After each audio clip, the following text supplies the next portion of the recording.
Good morning, everybody.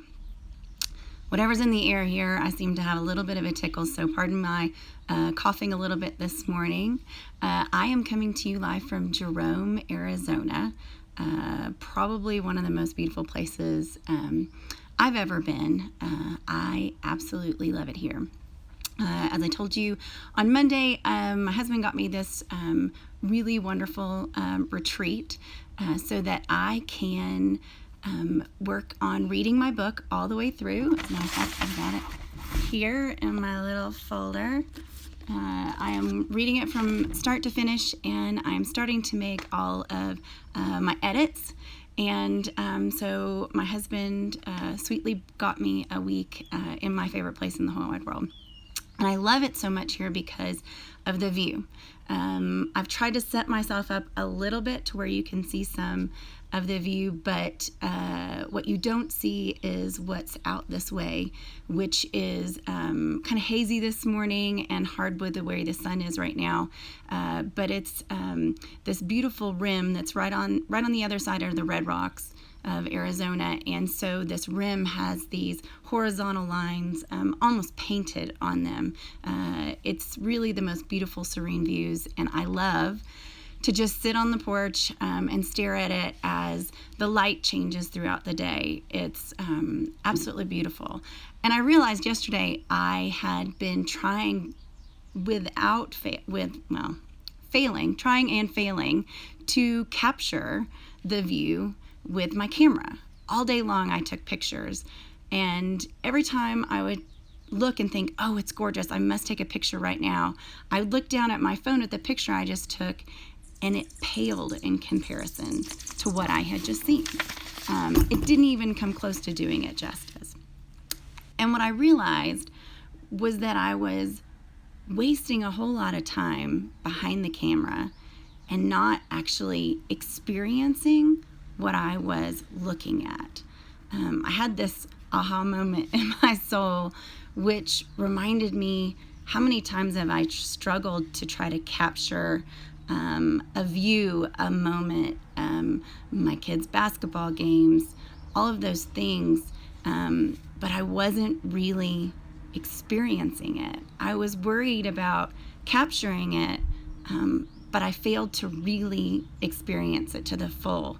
It seems, especially with big things, views and Grand Canyons and even flowers, that sunset, sunrises, we want to capture it, but I feel like I'm missing something in between, and I wonder if you are too, if you're spending too much time trying to capture your life and not really experiencing it to the full.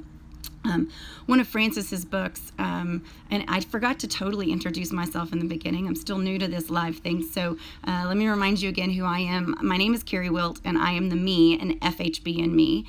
So if you're new to following me, FHB is my great-great-grandmother. She wrote books that you would know, like The Secret Garden, Little Fauntleroy, and a Little Princess, as well as 50 others, 1,000 short stories, and 15 plays. And I am the me, and FHB and me. And but one of the books that she wrote, which you probably have never heard of before, is called The Land of the Blue Flower, and it's a fairy tale of sorts that tells all sorts of wonderful life lessons.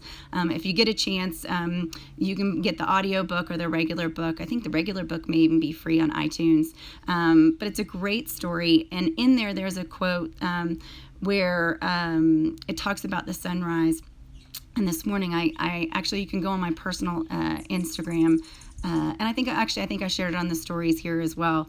I took a quick video of the sun rising in a moment of trying to think, okay, well, maybe if a camera doesn't capture it, maybe the video will.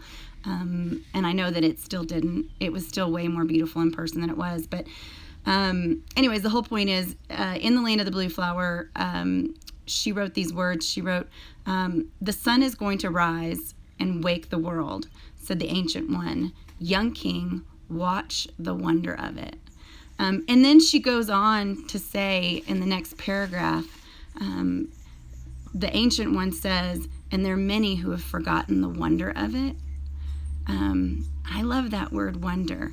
And I think sometimes in the busyness of life, we forget to stop and look around us. As we're trying to capture things on our camera, we forget to see the wonder in the world around us, in the sunsets and the sunrises, in the little experiences of dance parties in the kitchen, or basketball games, whatever it happens to be. So I wonder today, that was punny, wasn't it? Have you forgotten the wonder in your life? Have you forgotten to stop and put down the phone and really experience that to the full? I challenge you today to not take as many pictures, to stand back from that lens and view the world and view the things around you and really experience it all to the full today. And that is it. That is your life lesson of the day from this Not So Secret Gardener. I will be back on Friday. I will actually be coming to you again from probably the airport. I'm heading back home. But until then, blessings and blooms to all of you. Love you, Danielle, and everybody else who joined us today. And have a fantastic day and experience that wonder to the full. Bye-bye.